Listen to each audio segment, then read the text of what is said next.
আসসালামু আলাইকুম এভরিওয়ান। চলে আসলাম আজকে আরেকটি চুড়ির ভিডিও নিয়ে। আজকে হচ্ছে একটা চারকোনা চুড়ি টিউটোরিয়াল শেয়ার করব আপনাদের সাথে।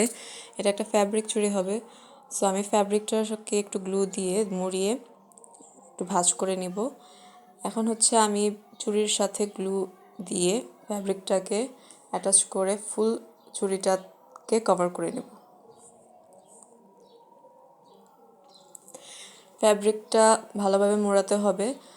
চারকোনা চুড়িতে ফ্যাব্রিক মোড়ানোটা একটু ট্রিকি। সো যেভাবে আমরা রাউন্ড চুড়িতে ফ্যাব্রিক মোড়াই সেভাবে না, একটু খেয়াল করে ভালোভাবে মোড়াতে হবে, তাহলে ফিনিশিংটা ভালো আসবে।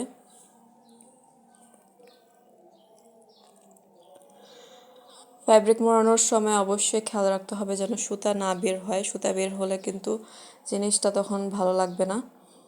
সো সুতাগুলোকে ভালোভাবে মুড়িয়ে ভিতরে নিয়ে দেন হচ্ছে মোড়াতে হবে। এখন হচ্ছে আমি গ্লু দিয়ে এজেসটা এভাবে ভালোভাবে অ্যাটাচ করে দেব। এখন হচ্ছে আমি কিছু জুয়েলারি স্টিচ করে দেব।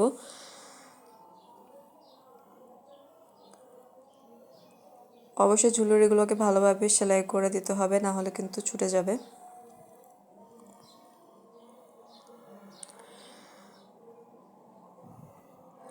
জুয়েলারির ক্ষেত্রে অবশ্যই চিকন সুইটা ইউজ করতে হবে। যে কোনো চুড়ির ক্ষেত্রে চিকন সুই ইউজ করাটা বেটার, তাহলে সেলাই করতে সুবিধা হয়।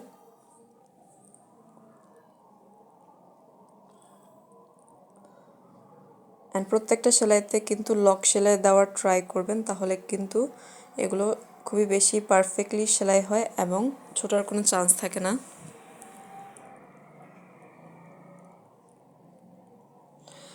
সো এখানে আমি ফার্স্ট কোনাটা সেলাই করে নিয়েছি। এখানে আমি দুই সাইডে দিয়ে তারপর হচ্ছে কোনাটা সেলাই করেছি। এখন হচ্ছে আমি বাকি দুই কোনাতে জুয়েলারিগুলো অ্যাড করে দেব। সো আমার দোনোটা কোনাতে জুয়েলারি অ্যাড করা ডান। এখন হচ্ছে আমি কড়ি শেলসগুলো অ্যাড করে দেব লাস্টে। এখানে আমি 3টা কড়ি শেলস নিয়ে, এখানে হচ্ছে আমি একটু বাঞ্জারা টাইপস একটু ভাইব দেওয়ার জন্য এখানে আমি 3টা কড়ি শেলস অ্যাড করেছি। আপনারা চাইলে 4টা বা 2টাও অ্যাড করতে পারেন, অথবা সিঙ্গেলও অ্যাড করতে পারেন। অ্যান্ড কড়ি শেলস সেলাই করার ক্ষেত্রে কিন্তু অবশ্যই খেয়াল রাখতে হবে যেন সেলাইটা ভালো হয়। কড়ি শেলস যেহেতু হেভি, এগুলো কিন্তু ছুটে যাওয়ার চান্স থাকে।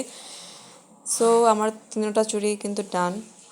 আপনারা কিন্তু যে কোনো লেফট আউট ফ্যাব্রিক দিয়ে এগুলো ইজিলি মেক করে ফেলতে পারেন। সো আপনাদের ভিডিওটা ভালো লাগলে অবশ্যই লাইক কমেন্ট শেয়ার করে দেবেন, অ্যান্ড আমার চ্যানেলটা অবশ্যই সাবস্ক্রাইব করে দেবেন। আল্লাহ হাফেজ।